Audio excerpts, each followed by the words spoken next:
كميت صنفو كبرات تعزبتي نزعلت زبلنا يوحدش زينا نفصامتات حيدنا قريبنا لنا كتكاتلون دعدمنا فلما قلنا زي channel لايك شير سبسكرايب قبلوا عدم ኤርትራን መግለጽታት ቀዳማይ ሚኒስተር ኢትዮጵያ አብ አሕመድ ተሪድ መልስ ሂባ ሚኒስተር ዜና ኤርትራ አቶ የማነ ገብረ መስቀልነት በቀዳማይ ሚኒስተር ኢትዮጵያ አብ አሕመድ ሰልፊ ብልጽግናን ዝካየድ ዘሎ ወፍሪ ፕሮፓጋንዳን ታሪካዊ ዘይኮነ ትረኻታትን ብተሪ ቃላት ነቒፉ እቲ ሚኒስተር ብመንገዲ ማሕበራዊ መርበብ ኤክስ ኣብ ዘስፈሮ ጽሑፍ ነታ ኣብ ኢትዮጵያ ዘሎ ስርዓት ሰልፊ ፖቶሜኪን ክብል ብምጽዋዕ እቲ ስርዓት ኣብ ልዕሊ ኤርትራ ዘለዎ ናይ ጽልኢ ፕሮፓጋንዳ ካብ ግዜ ናብ ግዜ እናገደደ ይመጽእ ከም ዘሎ ገሊጹ ሚኒስተር የማነ መግለጺው ቀዳማይ ሚኒስተር አብ አሕመድ ምስትካላት ዜና አምሓራን ኦሮሞን ንኤርትራ ብዝምልከት ዘቕረቦ ነጥብታት ዝተመሃዙን መሰረት ዘይብሎምን እዮም ክብል ገሊጹ ቀንዲ ነጥብታት እቲ መልሲ ድማ ቀዳማይ ሚኒስተር አብ አሕመድ ኦሮሞ ኣብ ኤርትራ ነይሮም ብምባል ዘቕረቦ ታሪካዊ ትንተና ሚኒስተር የማነ ዝተፈብረኸ ዛንታ ክብል ኣቃሊዕዎ እዚ ትረኻ ዝንላዕላውነት ኤርትራ ንምግሃስ ዝዓለመ ሓደገኛ ኣጀንዳ ምዃኑ እውን ኣመልኪቱ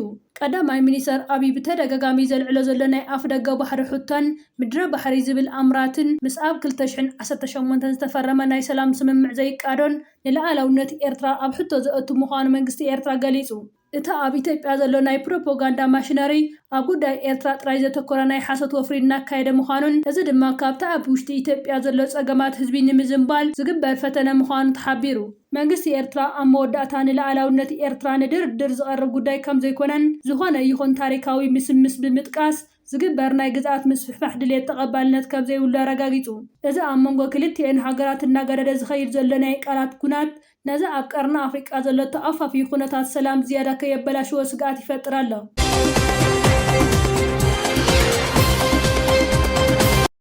ኣምባሳደር ሶፊያ ተስፋ ማርያም ኣብ ህንዲ ዕውት ናይ መጽናዕቲ ዑደት ከም ዘካየደትን ኣብ ውድብ ሕብራት ሃገራት ድማ ንረብሓታት ኣፍሪቃ ዝጣበቕ ዲፕሎማሲያዊ ዘተታት ትገብር ከም ዘላ ተገሊጹ ቋሚት ወኪል ኤርትራ ኣብ ውድብ ሕብራት ሃገራት ኣምባሳደር ሶፊያ ተስፋ ማርያም ኣብ ዝሓለፉ ሰሙናት ተኸታታሊ ዲፕሎማሲያዊ ንጥፈታት ክተካይድ ጸኒሓ እያ ኣምባሳደር ሶፊያ ምስ ካልኦት ካብ 16 ሃገራት ዝመጹ ቋሚ ወኪል ብምዃን ኣብ ህንዲ ናይ ሓደ ሰሙን ናይ መጽናዕቲ ዑደት ኣካይዳ እዚ ዑደት እዚ ኣብ ታሪክ ባህሊ ስነ ህንጸትን ዲፕሎማሲያዊ ተመክሮን ህንዲ ዘተኮረ ኮይኑ ምስ ላዕለዎት ሰበስልጣን ህንዲ ከም በዓል ሚኒስተር ጉዳያት ወጻኢ ዶክተር ጃይሻንካር ፍርያም ዘተተኻይድሉ ኣምባሳደር ሶፊያ ነቲ ዑደት ንዓለም እተካፍሎ ብዙሕ ተመክሮ ዘለዋ ሃገር ዝተረኣየሉ ፍሉይ ኣጋጣሚ ክትብል ገሊጻቶ ብተወሳኺ ኣምባሳደር ሶፊያ ምስ ወኪል ሕብረት ኣፍሪቃ ኣብ ውድብ ሕብራት ሃገራት ኣምባሳደር መሐመድ ፋቲ ኢድሪስ ብምርኻብ ኣብቲ እናተኻየደ ዘሎ ናይ ጽገና መስርሕ ዩኤን ሪፎርም ተማይጣ ኣምባሳደር ሶፊያ ኣብ ዝሃበቶ ቃል ኣፍሪቃ ኣብ ቤት ምኽሪ ጸጥታን ካልኦት ትካላት ውድብ ሕብራት ሃገራትን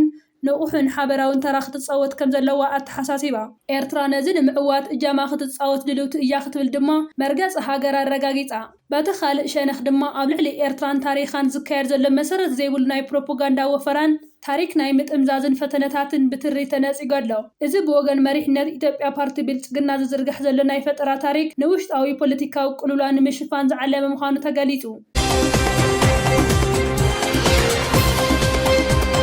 ትግራይ ናብ ዲፕሎማሲያውያን ልኡኻት ኣህጉራውያን መሓዙትን ኣብ ዝለኣኸቶ ደብዳቤ መንግስቲ ፌደራል ንኽሊ ትግራይ ብወታደራዊ ሓይልታት ይኸባ ከም ዘሎን ሰፊሕን ብዘይ ዝኾነ ምትኹታኽን ናይ ድሮን መጥቃዕትታት የካይድ ከም ዘሎን ገሊጹ እዚ ናብ ዲፕሎማሲያውያን ልኡኻት ኣህጉራውያን መሓዙትን ብዝብል ክልላዊ መንግስቲ ትግራይ ሰዲድዎ ዘሎ ደብዳቤ ኣብ ዝቐረበ እዋን ዝተፈጸሙ ፍሉይን ሓደገኛን ወታደራዊ ምትኹታኽ ሓይልታት ፌደራል ኣብ ልዕሊ ምዕራብ ትግራይ ኣብ ዝርከብ ሸረሪና ኣብ ዝበሃል ከባቢ ኣብ ልዕሊ ሓይልታት ጸጥታ ትግራይ መጥቃዕትታት ፈጺሞም ክብል ከሎ እቲ መጥቃዕቲ ግትኣት ዝኸኣለ እቶም ዘጥቅዑ ሓይልታት ከቢድ ኪሳራ ከም ዘጋጠሞም ጥራሕ እዩ ብምባል ዲፕሎማሲያውያን ልኡኻት ኣህጉራውያን መሓዙትን ንዘሎ ኩነታት ክርድኡ ጻውዒት ቀሪቡ ኣብ ዝሓለፈ መልእኽትታትና እቲ ስርዓት ኣብ ሸረሪና ካብ ዘብጽሖ ክሳራ ስዒቡ ኣብ ደቡባዊ ግንባር መጥቃዕቲ ንምክያድ ሰፊሕ ምድላዋት የካይድ ከም ዘሎ ኣጠንቂቕና ነርና ብዘሕዝን መንገዲ ድማ እዞም መጥቃዕትታት ሕጂ ኣብ ባይታ ሓቂ ኮይኖም ኣለው 10 ናሓሰ 2026 ሰዓት 8 ፈረቓ ንግሆ እቲ ስርዓት ኣብ ደቡብ ትግራይ ወረዳ ራያ ኣላማጣ ዕረዋ ኣብ ዝበሃል ከባቢ ኣብ ዝርከቡ ሓይልታት ጸጥታ ትግራይ ብድሮን ተደጋጋሚ መጥቃዕቲ ብምፍጻም ሰብኣዊ ጉድኣትን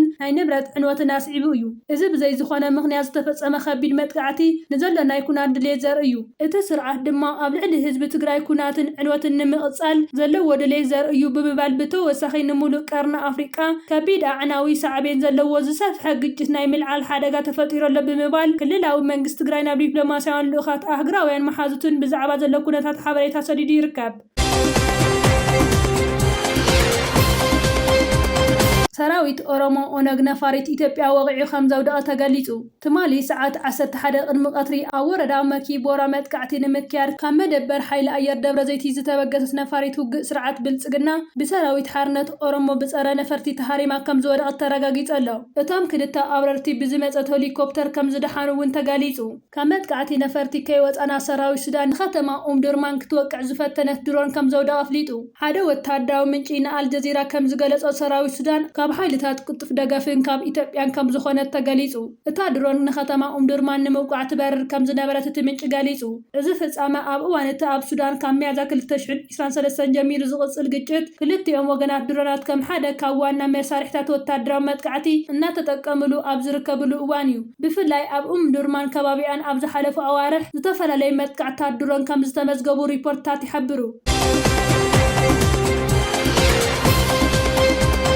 ሁቲ ብዝፈጸምዎ መጥቃዕቲ 212 ሰባት ግዳያት ከም ዝኾኑ ተገሊጹ። ጉጅለ ሁቲ የመን ካብ 6 ክሳብ 10 ነሓስ ኣብ ሓያሎ ኣውረጃታት ብዝፈጸምዎ መጥቃዕቲ 36 ሰባት ሞይቶም 176 ድማ ቆሲሎም ክብል ሚኒስትሪ ህዝባዊ ጥዕና ህዝቢ የመን ኣብ 11 ነሓስ ሓቢሩ። ብመሰረት እቲ ብማእኸል ህጹጽ ስርሒት እቲ ሚኒስትሪ ዝተዘርግሐ ጸብጻብ እቲ ዝበዝሕ ኪሳራታት ኣብ ምምሕዳር ማሪብ ከም ዝተመዝገበ ገሊጹ። ብዕለት 7 ነሓስ ጥራይ ኣብ ከተማ ማሪብ ብዝተፈጸመ መጥቃዕቲ 37 ግዳያት ተመዝጊቦም ካብዚኦም 730 ድማ ቆሲሎም። ንጽባሒቱ ዝተፈጸመ ካልእ መጥቃዕቲ 8 ቆሲሎም። ተወሳኺ ጉድኣት ኣብ ሁዳይዳ ታይዝን ሸብዋን ተሰኒዱ ከም ዘሎ ተገሊጹ። እቲ ሚኒስትሪ ውግእ ናብ ካልኦት ግንባራት ሓድራሙት ሻብዋ ኣልዳልያን ታይዝን ሓዊሱ ናብ ካልኦት ከባቢታት ከም ዝተዘርግሐ ገሊጹ። ብተወሳኺ ብ10 ነሓስ ሁቲ ኣብ ወደባዊት ከተማ ማካን ብባለስቲክ ሚሳኤልን ሰብ ኣልቦ ነፈርትን ዘጠቓለለ ሰፊሕ መጥቃዕቲ ከም ዘካየደን ምክልኻል ኣየር ንሓያሎ ፕሮጀክት ላይት ከም ዝዓገተን ጸብጻባት ይሕብሩ።